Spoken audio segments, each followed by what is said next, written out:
What's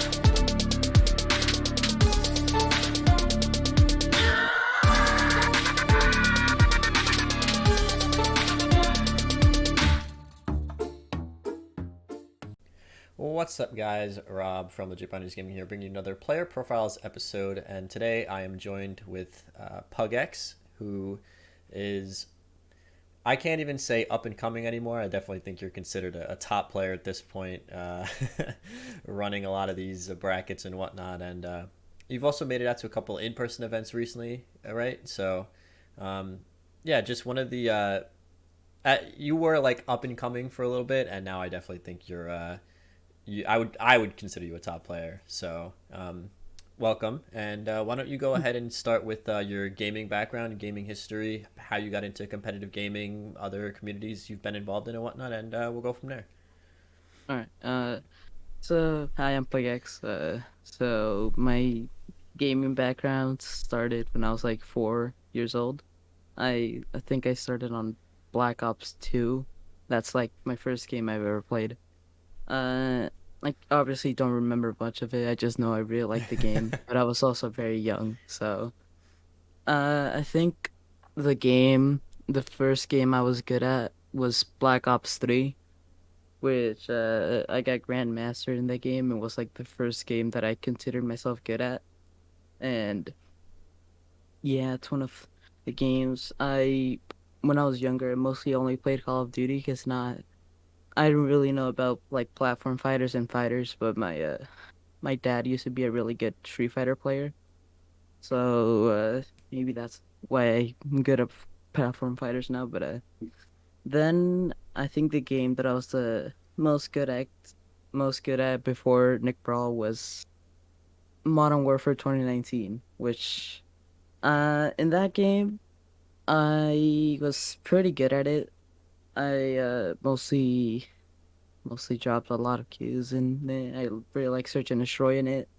Those were one of Search and Destroy was like the game I always played in every Call of Duty I ever played, like in Black Ops 2, Black Ops 3. It was the only mode I ever played in it because I just really like that you only got one chance every round and you have to make the most of it and just try to play your best each round and just try to see how you can outplay your opponent. And that is mostly my background, coming from like before Nick Brawl came out. But when Nick Brawl did come out, it was like when I first saw the trailer, I knew that I was gonna play this game because it looked like so much fun. I would like keep rewatching the like CPUs that's like that the developers had with each other and like the cat dog one and that. So I would always watch those. I would also watch like the Hungry Box videos that he posted about the game like before it came out.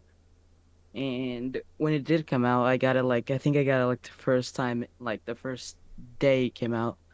And before I became a Nigel main, I was actually in Oblina main. That was my day one main for like the first week or first 2 weeks where she had the crazy like 18 frame Oblivion mode there. So and if you ever like see me playing in because my name back then used to just be Pug. Before I added PugX, I just used to be Pug. And if you ever find me there, you'll just see me spamming dare on people that don't tech it, so I would just keep spamming dare and hitting them. And then going on, I got into Leonardo when that character was really good. I would I would keep and I also keep playing Thunder's Reign in every bracket I ever played in because for some reason they always seeded me against him. So yeah, and Leonardo Blina. Then it was like Leonardo and Nigel secondary, but I would always like play Nigel most in every tournament because I feel like my Nigel was gonna do better against him. But I would always consider Nigel as a secondary. But that was until like Slice and Dice like reached out to me saying that he can coach me on like my Nigel and I when I took his coaching lessons, I improved a lot, as you can see now. So, yeah.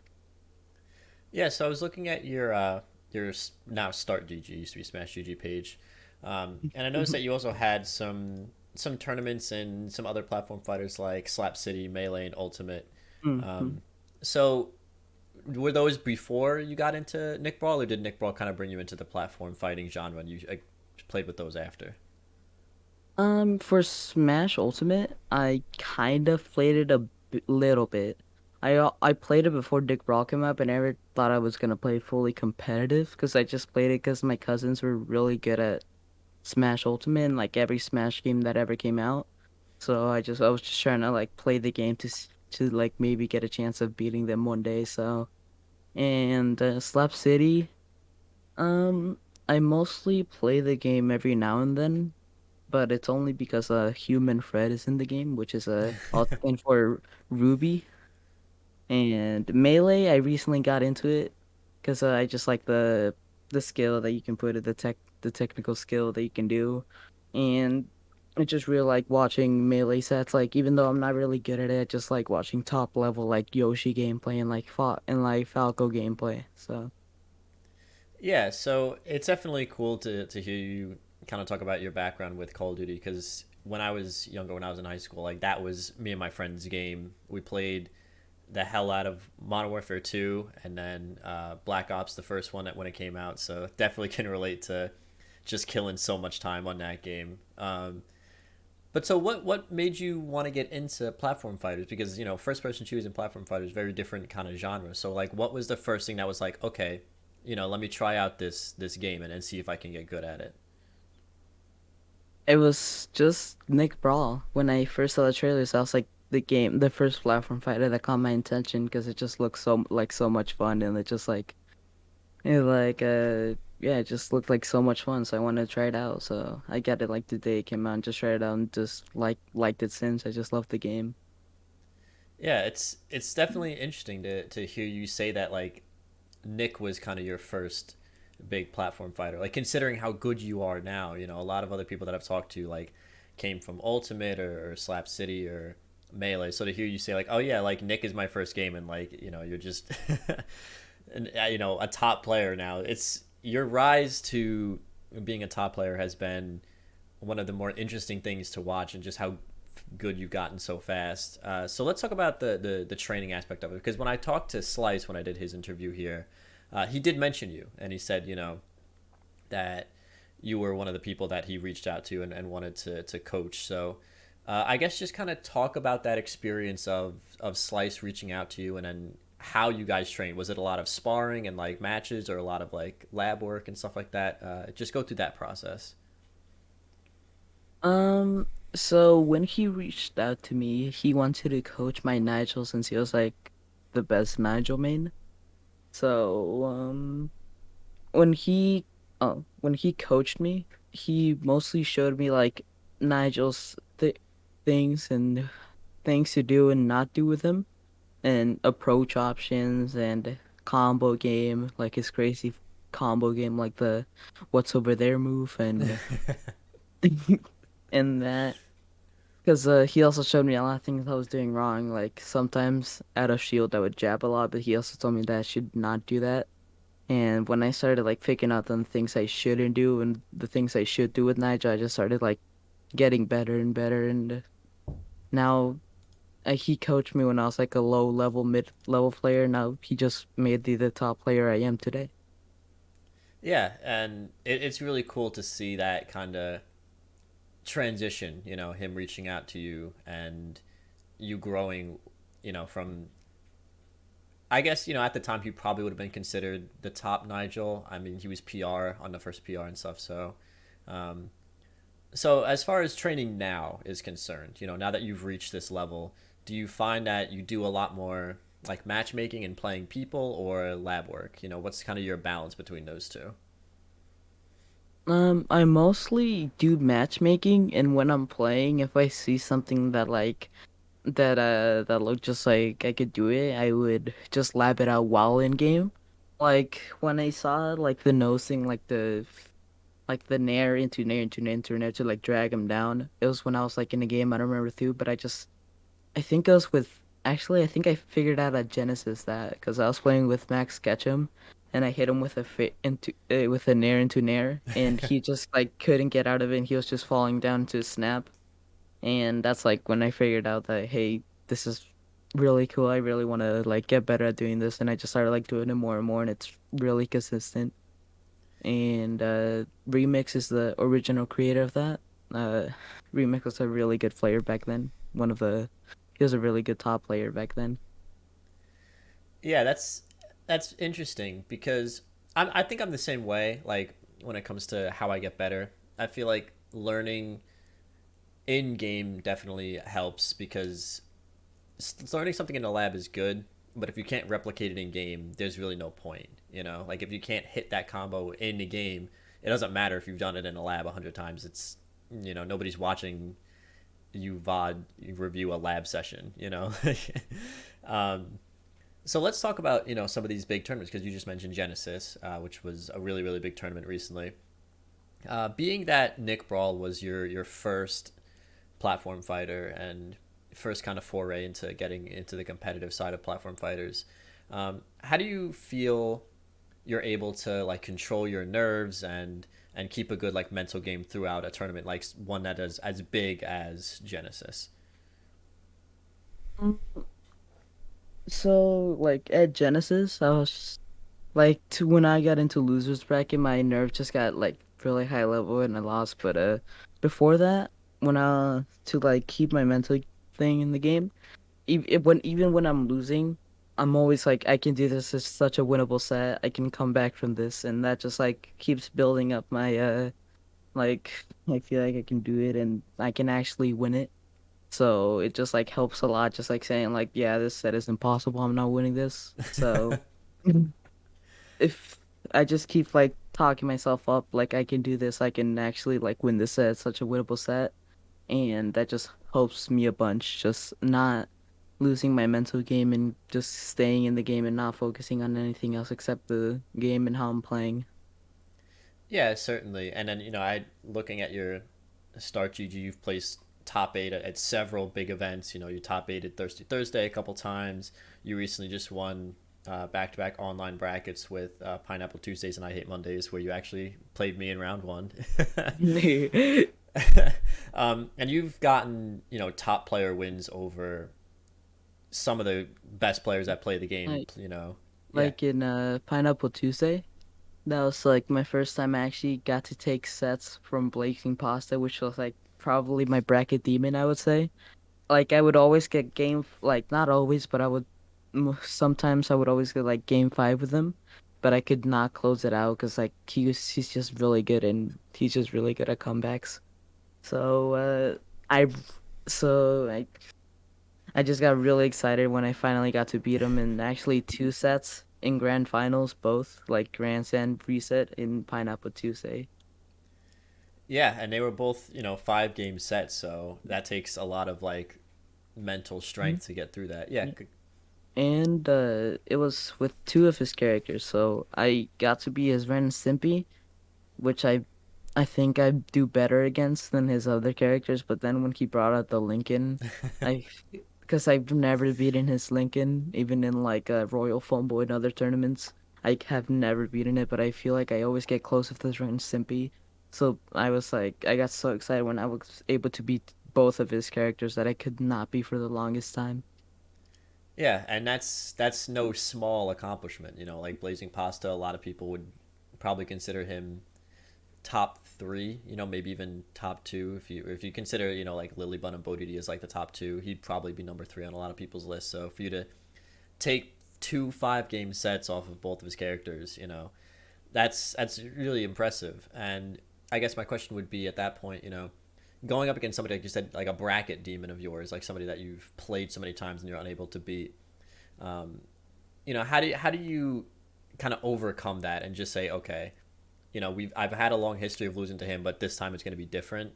Do you take those old sets into account, or do you go into it with a fresh mindset and just be like, this is it, new set, new game, let's play?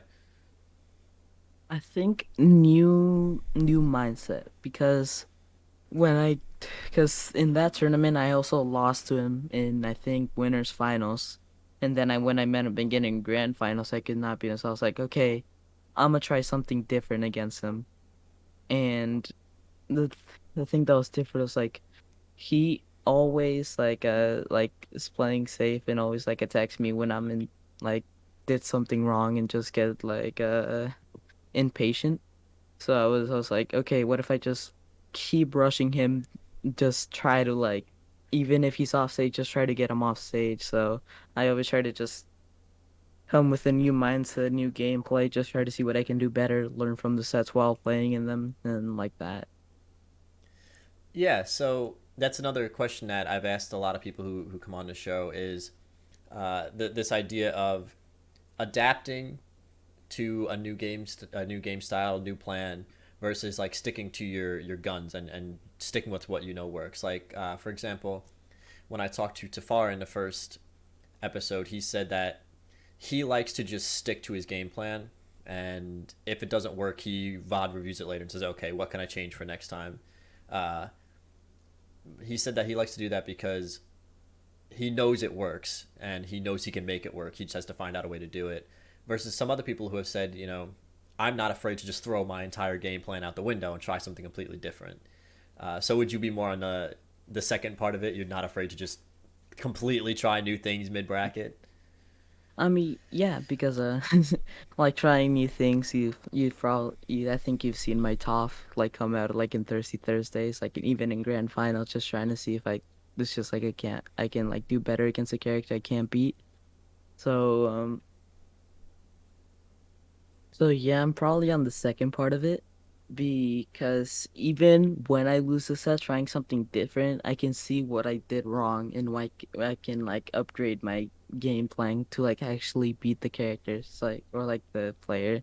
Like one of the biggest like characters I couldn't beat for the longest time was Zim.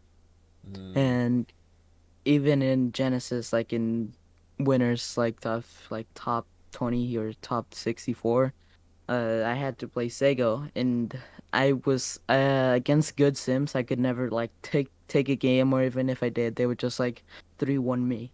So when I got like a game 5 against him, even though I lost, I think that like that gave me a new game plan against Sims, like just spamming like strong dare to get rid of their projectiles and stuff, and yeah.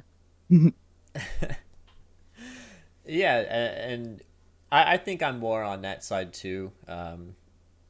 Being able to just adjust on the fly and make adjustments mid game because to a certain extent, like sticking to something that you might know works but isn't working in the moment, if it's not working, you got to try something else, because otherwise you're going to be losing all your games. And speaking of adjustments, I did want to ask for someone who like you whose rise to top level player was kind of through the game as the meta developed.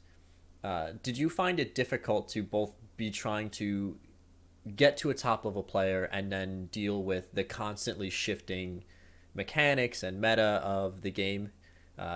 Going from things like the RTC meta or the double dare meta to RTC to the current meta, especially with the recent patch with momentum cancel changes. Um, did you find it difficult to be both A, trying to get better at the game while the game was constantly changing? Was that something that was difficult for you? I think it was only difficult during the RTC and Aang meta where Aang and his RTC was like really powerful because I could be doing really well in bracket, then fight an Aang player and just get nared into death.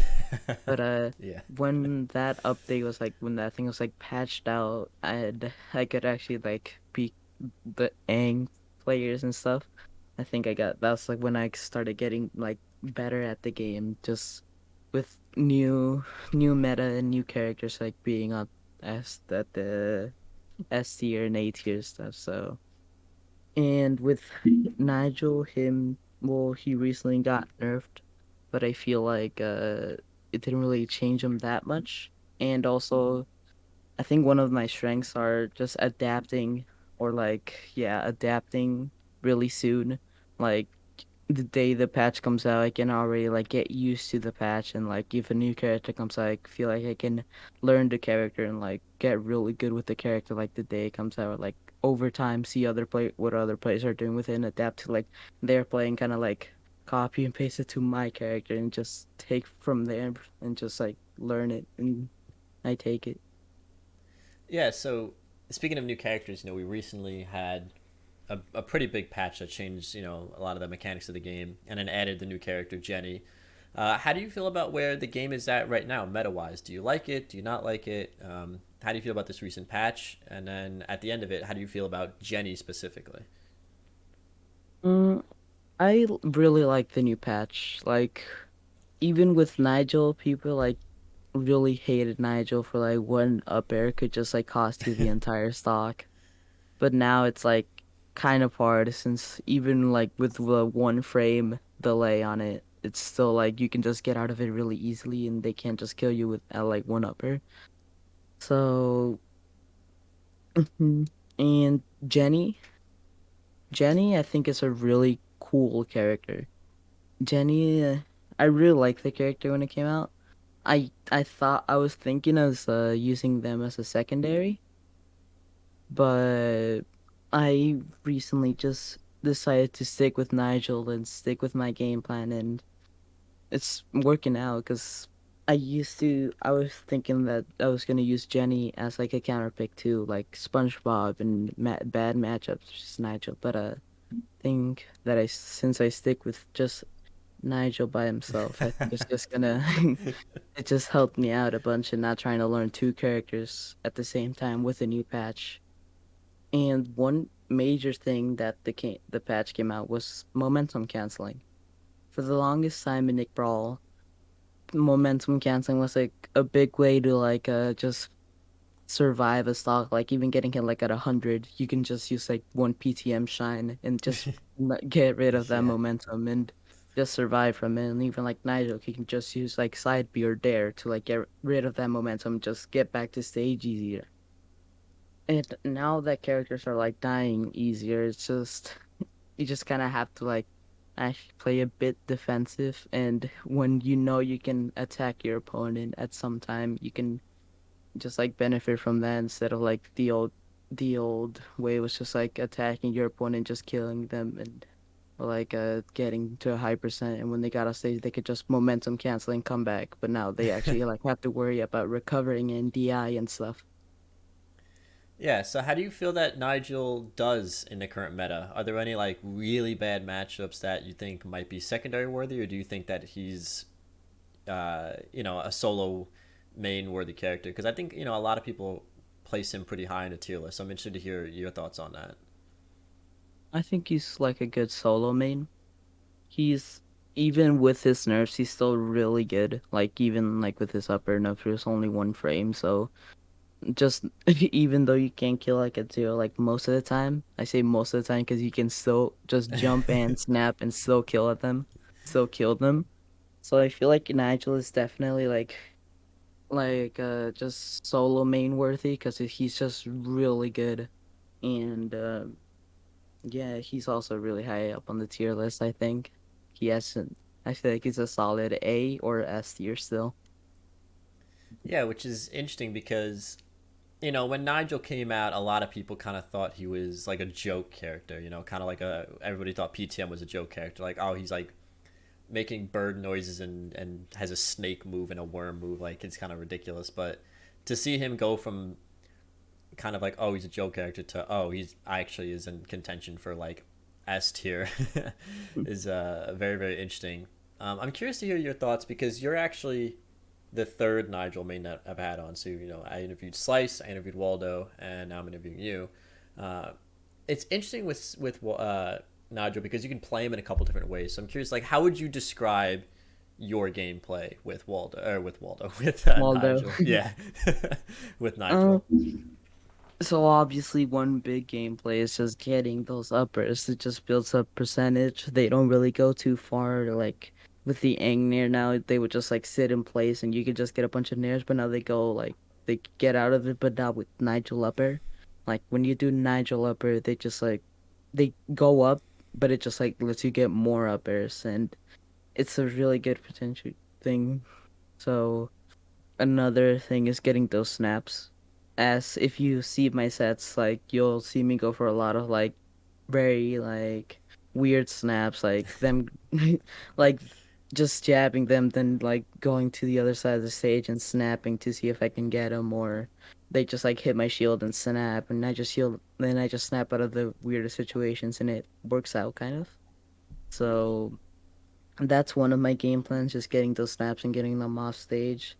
Another one is when they're coming back to stage and they have like a bad recovery, like the PCM recovery.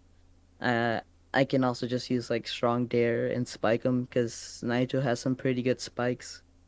And I don't know, Slice talked about this, but the down throw dash attack down strong combo that works like with basically any character in the cast, even with like Toph. So that's also a part of my game plan. But probably my biggest game plan is just getting those snaps, like even with raw snaps or dash attack snap or any way to get a snap, I just try to go for it. Yeah, which I do remember, when we played the last stock of the game that we played in game two, I hit your shield with a down tilt and just ate a snap at his shield, and I know I can't do that. I can't poke your shield with down tilt because I'm gonna get killed for it, and I did it anyway, and I still died, which was really funny because like immediately I was like, that was dumb. Shouldn't have done that. um, yeah, good. Uh, with that, if you, I think it's happened on like Thirsty Thursday or like even with some friendly sets where when they try to grab me and their hitbox comes out like them trying to reach me, I just snap like even I just hit like their hand and they die for it. Just trying to grab me and I just punish them with the snap. Yeah, it's definitely a very powerful move. I mean, I know they keep nerfing the base knockback and making the scaling bigger, but I mean, if you're at a high enough percent with momentum canceling on, you're pretty much toast. Uh, so speaking of tournaments, the recent couple of tournaments and whatnot, how do you prepare for a tournament?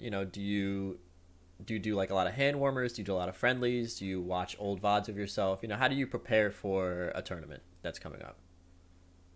I mostly do a lot of friendlies. Like I would always use like the Nick Brawl like grinders Discord and ask for games and stuff. And I would before a bracket like an hour or two before it, I just start playing the game and just like getting like really warmed up, practicing my combos and like practicing not dropping them and practicing my snaps and stuff. So I mostly just warm up for a bracket with friendlies and using the Nick Brawl grinders Discord and sometimes like Muskie or Slice ask me for games, I'm like, yeah, let's play like before the bracket. So that's how I usually warm up for it. Yeah, that's that's something that is a lot of people have said, and like I know most people like to do some kind of like hand warmers. Like nobody really likes to go in completely cold. I actually forgot to ask you a question. I don't know. I ask this at the top of almost every episode. What controller do you use? And then what's your layout on your controller? Because Nick Brawl is such an interesting game when it comes to controllers because people use everything: GameCube, Fight Stick, uh, the that like Genesis style pad that Sandra uses, control keyboards. Uh, it's very interesting, and I love seeing like what people use. So yeah, what's your controller and what's your setup? I'm actually gonna show you the history of my controllers because Yeah, yeah. I before like the one I have right now, which I'll show like later. Um, it's let me get it. The the the day I got the game, I only had this controller to play with, and I didn't have anything else. I was like, okay, let me play the game with this one. It was this PS5 controller. Okay. It's since you know Nigel likes to do a lot of dash down. The trigger actually like broke on it, so it's just like really loose now. So if you barely touch it, it goes down. So this was like the first ever controller I ever used. Then when I used this, I switched to Nintendo Switch to this one Ooh. because I wanted to use it, but I didn't know you could use it on PC. So I used this one for a while, but it sadly then broke. I don't know if you can hear the rattling on it, but Yeah. it just doesn't connect on it and it just broke. So I had to get a new controller, which looks a bit different because I added some things on it, but it is this Xbox controller, which I used for COD now, but I'm actually using a different controller for it. But I use this Xbox controller because I bought it because of the D-pad. This Okay, D-pad yeah. is really good, and a lot of people are saying they use the D-pad for like digital movement on the game and stuff. And I also really like the button layout, how it feels. That like the trigger's not broke on it. It's really easy to just do things on it. And the controller, you've probably seen it before. It's the BB controller.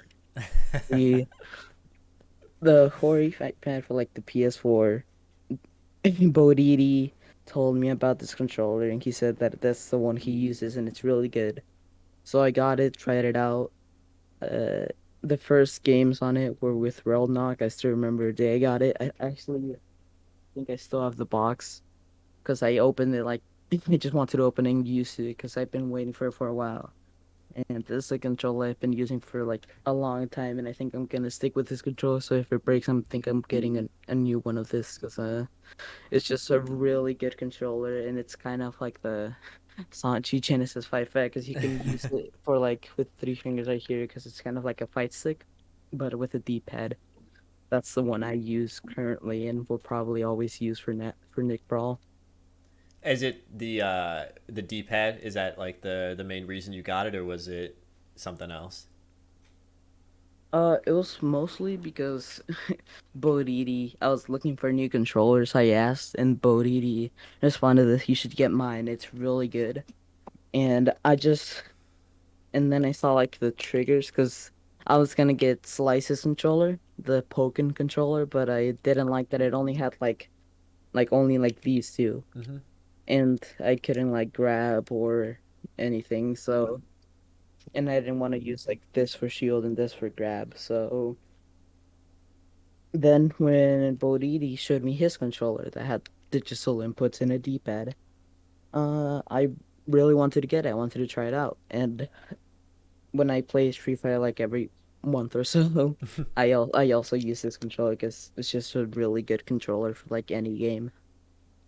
Yeah, so I'm sensing the theme, like one of your themes of why you've become such a good player is like your adaptability. You've mentioned a couple times being able to go from like controller to controller to controller.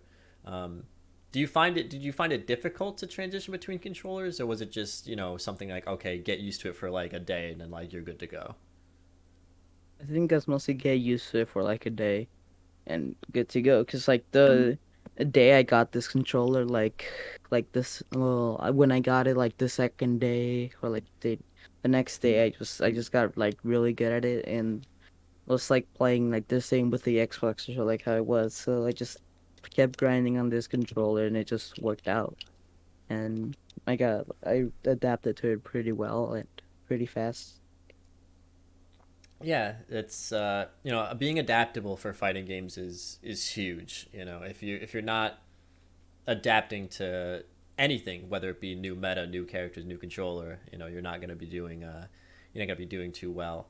Um, so this is actually one of my favorite questions. I love asking this question because of the variety of answers I get. But what's been your favorite moment of being involved with the Nick Brawl community so far?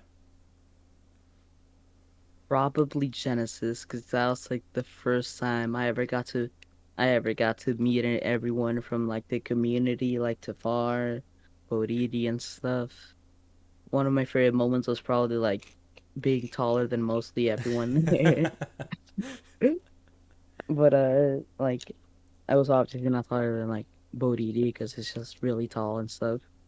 So that was probably one of my favorite moments. But one of them was just like the day I arrived at Genesis, I when they opened the door for me, I just the first thing I saw was like Melee, and then when I went to the right, I just saw Nick Braun and like 30, well not like 30, like 20 people just sitting there just watching the game, and I think I arrived when Carcat was playing. I'm not sure, but I know I think it was Carcat or Leo that was playing when I arrived, and it was just so cool, and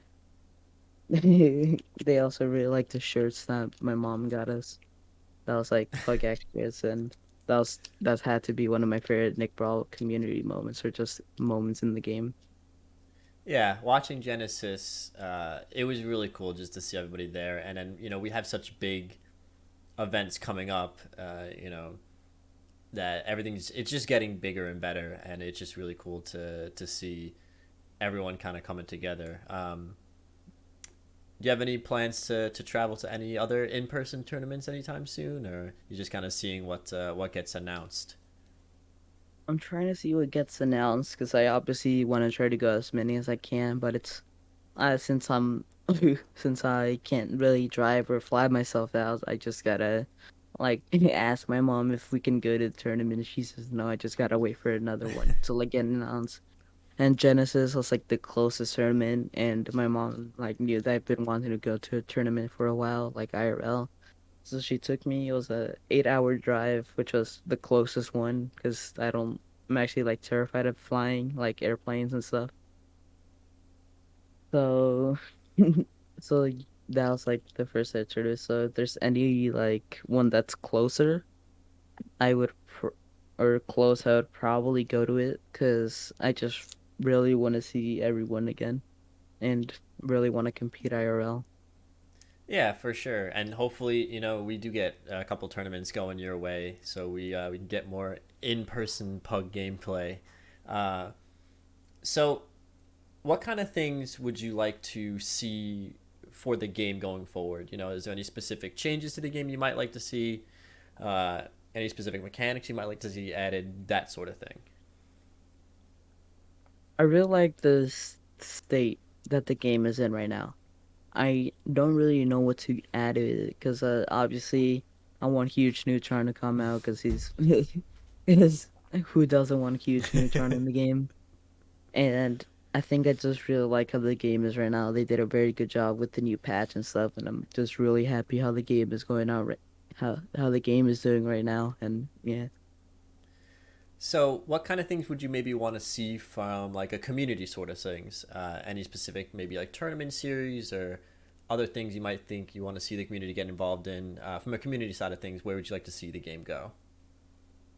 So for a while, now that NASB Junior's out, for a while I've wanted a newbie bracket because there's always been like the brackets where like if a new person entered a tournament, they would have to like get seeded last and play like Bodidi round one, and then go immediately to losers go like to fight like me or something.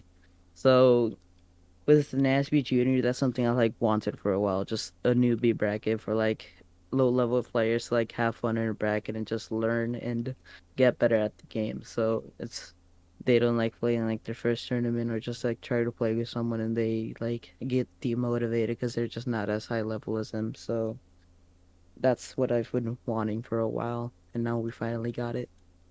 Yeah, and that bracket is going to be a really really good resource. I'll put that link in the description for anybody that doesn't know. They're running a bracket called NASB Junior. Hopefully this video will be out before it happens. If this video isn't out before it happens, then I'll still put the link in the description so you guys can check out the tournament page and kind of get involved if they run another one, which I think they're planning on doing it like maybe monthly. I think they said.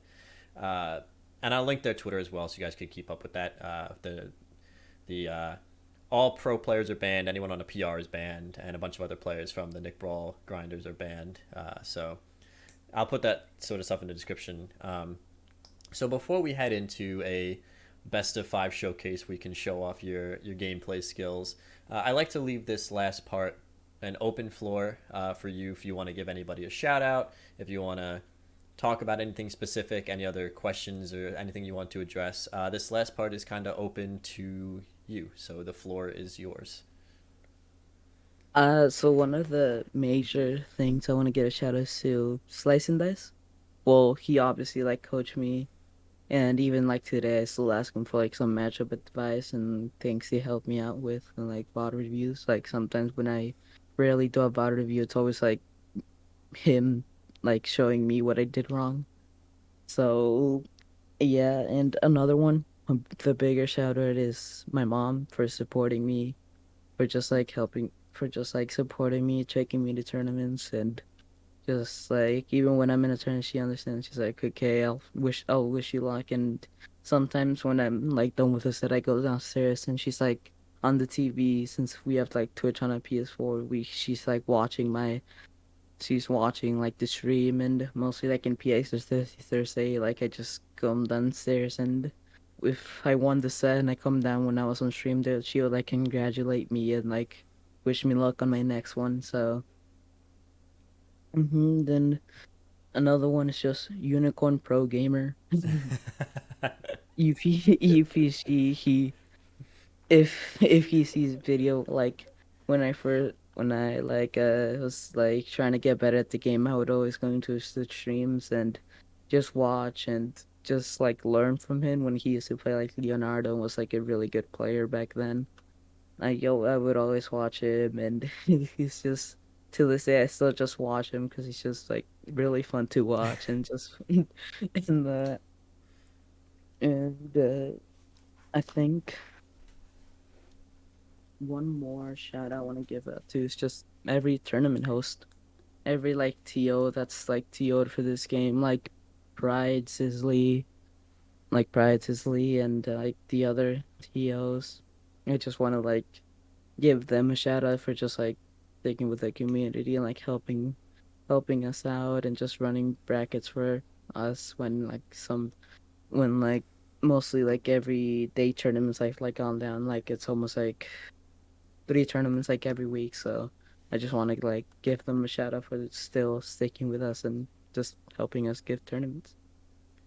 Yeah, I think that's a fantastic list of people to kind of give shout outs and call outs to. Uh, Definitely some very influential people, and just some great people that we have in a community. This whole community is just great. I love everyone in this community. Everybody's just fantastic people. So, uh, yeah. And then any links that you want to give me, I will definitely put in the description if y'all want to follow PugX anywhere. Any links he gives me will be down in the description, along with some other relevant links. Like I said, the NASB Junior link will be down there. Even if this video comes out after the bracket goes out, just follow them on Twitter, keep up with them. And yeah, so you want to hop into a quick best of five and we'll see some PugX gameplay. Yeah, let me boot up the game and get my controller. Well, go easy on me. Oh, yeah. Me go easy on you. Muskie play Modern Warfare 2019. That's a great name. Uh,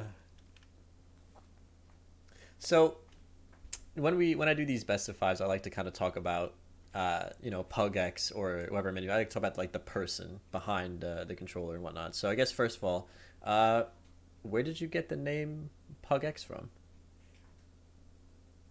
Well, when I was younger, I would always watch Dan TDM, and I just like his pugs, and I just really like pugs. They're my favorite animal and stuff. And as I told you, my old name used to just be Pug. So I just wanted to like sound like cleaner name, like it's because a lot of people see it as PugX, but how you actually say is Pugs, like like an active and like just like so it sounds better. And so I used to be named Pugs, but I just got my name from like just watching Dan Teeting when I was younger, like his Pugs, just like that, like it's speak when I'm playing. But I also used to have like a pug when I was younger, so I just really love pugs, and yeah, that's how I got my name with just pugs in general.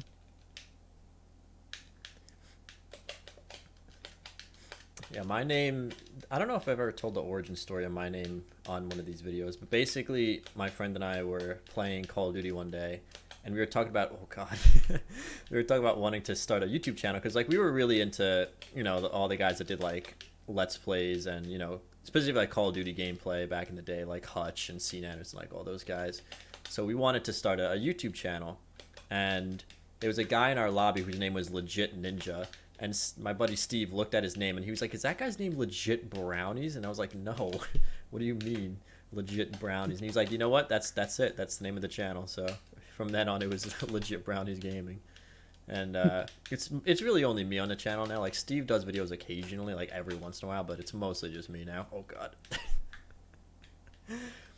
So besides gaming, what kind of like any hobbies or interests do you have? I like drawing a lot. Like I haven't really like posted anything up I draw, but I just really like drawing. Uh, Hobbies, I used to like piano doing. I like piano a lot. I wasn't really good at it, but I knew a bunch. I knew a couple of songs, like the Treacherous theme song and stuff. But art is probably one of the biggest ones because when I'm not like playing or don't feel like playing, I just like to draw things, and it's like I also like drawing when there's like rain because it's just really cool to draw, and I just really like drawing in general.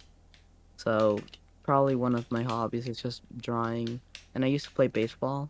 I think I played baseball for like almost my life, like for like 7 years. I played baseball. I think I'm still good at it because I have like a pretty strong arm and I can throw the ball pretty well. So that's probably my hobbies and stuff. So, what is your like when you draw? What's your preferred? I forget what they call like do you like to do like pencils, oils, paints? Like what kind of things do you like to do? I used to do like just like pencil and just draw and just like coloring it later, but now I like got into like digital drawing. So I the first thing I drew was my cat. I think the file is deleted, but the first thing I drew digitally was my cat, which was Lila. Her name is Lila, so that's mostly where I like to draw. And then for baseball, what position did you play? I think I played like left fielder. Yeah, I play like left fielder. I used to pitch sometimes. I would get put like in third base, so those were like usually my like positions like on the field. Oof. I played baseball for 1 year when I was I think I was like 8 or 9. I played baseball for like 1 year, and I was okay at it, but I wasn't great. And like back then, like when you're doing like the little kids leagues, like you just play pretty much every position. So uh, pretty much did like everything, and I gave it up after one season, and now I do hockey. So I forgot to mention, but I also play basketball like with my friends like in school. I usually play like basketball or sometimes with like my dad because he used to play basketball like with his high school team. I think it was his high school team, but yeah, and I really just like basketball and it just works out since I'm tall. And it's just fun. Basketball and like baseball are just really fun to me, and I don't really play it much, but I just like to play basketball like with my friends at school and stuff. and do you watch like MLB and the NBA? Mm, Not really. I usually don't really like watching sports because I would much rather like if I'm watching like basketball, I'd much rather like just go and play basketball like my friends. Since I just have fun watching it, well, playing it, I mean. Yeah, I know what you mean. Like, I don't really watch a lot of baseball. Oh god, that's the slice combo. I don't really watch a lot of baseball. Like, it's it's a fun sport to watch, but like you definitely have to be like in a certain mood to like sit down and watch a baseball game for sure. Hmm. Oh god, I almost got spiked.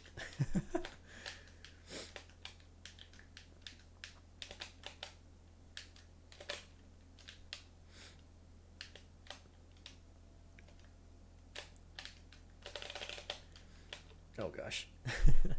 So, do you watch any other esports besides Nick Brawl? Like, do you still watch like some uh, Smash and stuff? I like to watch Melee, like when I can. I like to just watch Melee because it's just specifically AMSA, because just AMSA is just so cool, and I main Yoshi in Melee, so it's just really cool to see what he can do and what I can like. If I just keep playing the game, try to get better at him, but maybe I can like kind of do. because it's probably he'll probably like never get to Yamsa level because I'll probably just be grinding out this game. But I just like to watch Melee sometimes. Just rewatch like old MW, like MW 2019 CDL moments and stuff, like Search and Destroy moments. So any other esport, maybe when I watch like Smash Ultimate when Hungry Box watches it, because like by my own I really watch it, except with like Tourney plays, because Tourney's just really cool and he's like probably like one of my favorite players to watch in Ultimate. So is Amsa your favorite Melee player? Yeah, well, favorite player to watch, but probably just my favorite player is just HBox, because it's HBox. Yeah, I think HBox is probably my favorite Melee player too, but I do love watching Amsa play Yoshi. It's just like so cool to see like a different kind of character, you know? Like nobody, but there's like Amsa and like one other person, I'm forgetting his name, that like plays Yoshi like at that level. So it's just really cool to see like a high level player like, not there's anything wrong with playing the other characters obviously, but it's just cool to see like a different kind of, oh, I'm dead. Well, GG's. Oh no. Because I just really like watching Yansa because it's just Yoshi, and I also like watching like any other set that's not with like Fox who's playing like for the 30th time on stream. So GG's, man. Well, thank you for coming on the show. GG's. I had a really, really good time. I look forward to keep watching you in brackets, and maybe, I don't know, maybe we'll match up in more brackets in the future. Um, like I said, guys, any links that are relevant to the video will be in the description. And yeah, do any last minute words for the people, or are you just good to close it out? Mm, I think I just want to thank the community for like just being there. That just really like the community in this game. Just they're just so cool, and I just really just like can't just like joining the VC like Nick Brawl grinders, or just like looking at general just talking with like the community. Uh and that's like some of the words I want to say. The last words are obviously like my name. Muskie, please play Modern Warfare 2019 with me. Yes, And Muskie, you've been yeah, called out. and yeah, that's mostly it I want to say. All right, so like I said, thank you for being on the show. I look forward to seeing you around in the Grinders Discord, and hopefully there'll be an event near you that we'll both be able to make it to, and we'll meet up one day. But yeah, so thank you guys for watching. Keep an eye on this channel. I don't really have any like big projects in the works right now. Like definitely the Garf video was like my last big video. So I'll have to think if maybe I could get something else going. But yeah, so I want to thank you guys for watching, and I will. Oh, actually, I do have a big idea coming, but I'm not ready to reveal it yet. There will be a reveal video though about that though. So keep an eye on the channel. This is gonna happen. But yeah, I want to thank you guys for watching, and I will see you guys again next time.